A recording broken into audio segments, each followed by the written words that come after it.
విశాఖపట్నం 93 మంది పిల్లలు.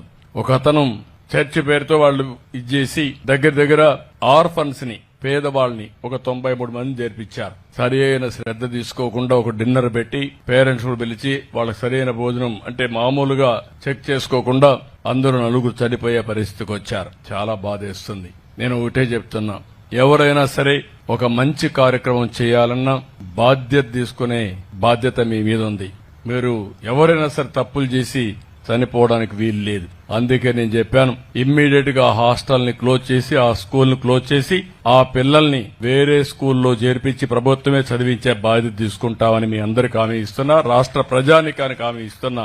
ఎవరైతే బాధ్యత రాహిత్యంగా పనిచేశారో ఇమ్మీడియట్ కలెక్టర్కి ఆదేశాలు ఇస్తున్నా, అరెస్ట్ చేయమని. ముందు అరెస్ట్ చేసి జైల్లో పెడితే రేపు ఇంకొకటి ఏదైనా చేయాలంటే 2 సార్లు ఆలోచిస్తారు. నెగ్లిజెన్స్ కూడా చాలా బాధ.